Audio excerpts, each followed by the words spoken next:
For more debates, updates, and bonus content, sign up at thebigconversation.show. At the end of the day, and I asked this of Jordan Peterson once, and it was an interesting answer. Do you believe in God? Do you feel like that's where you've got to at this point in your life? You know, it's funny, when we would do the Q&As at the shows with Jordan, for the first few, we would let people come up to the microphone, and what usually happens is that people start telling their life story, and they would want to get a therapy session in front of 3,000 strangers, and it started getting very weird. So we decided a better way. We used an app to do it, and when Jordan was on stage, basically, I would go through the best ones, and I'd find some funny ones and some serious ones and everything else. But what always came up, no matter how many times Jordan answered it, was, do you believe in God? And he, as I'm sure he said to you, he finds it to be sort of the most annoying question possible. So I think I would answer it. I mean, I would answer it in a similar way that Jordan would. That, look, I think I've sort of laid out a set of beliefs here that show the utility of believing in something outside of myself, and I do believe in that. So if you want to call that God, that there is something outside of me, there is something that is connecting all of us that has nothing to do with the material world. There is something that drives us, that is the driver of humanity, that is something good. I believe that. I believe that. Thank you. But could you put a name on that, something, at this point? I told you I wanted to label you before the end of the evening. Jesus? I guess, I mean, in a sense, I hear what you're saying. Do I get a cookie at least? I mean, come on, people, what are we doing here? I guess it's kind of like, what are the particulars, though? What would that look like? How is that going to make a difference, I suppose, in your life? Is there a sort of sense in which you feel now any new obligations, given this kind of new sense that there is something beyond yourself? You know, I think we're all sort of wired differently, right? I think some people can really flourish just sort of on their own set of ideas that they create in the world, and I think that can really work for some people. I think some people need some order outside of that. Some people need more of a community. Some people are real loners, all of those things. I think perhaps, but I truly mean what I said before, I'd be happy to do this every year with you and continue these conversations, and I'll continue them on my show, obviously.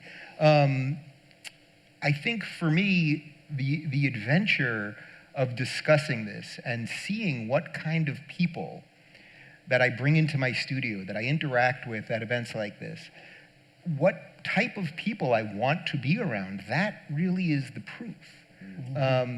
That is what, that's what makes this, right? That's what makes this.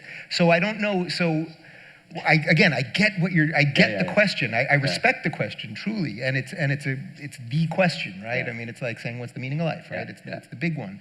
I would say I'm on the adventure to finding that out, and I'm really okay with that. You know, I hope that doesn't sound dismissive of the question or like I'm trying to evade it. I'm really not.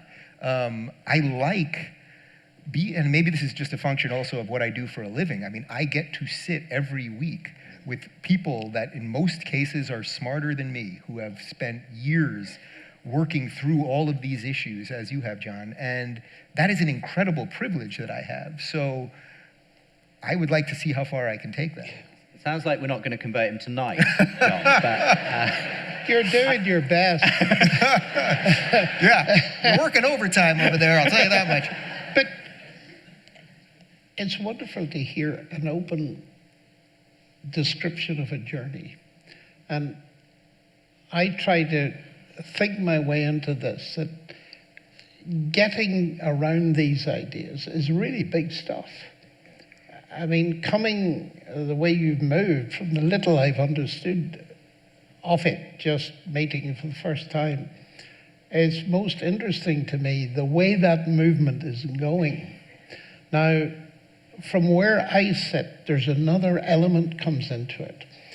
What I mean by that is this.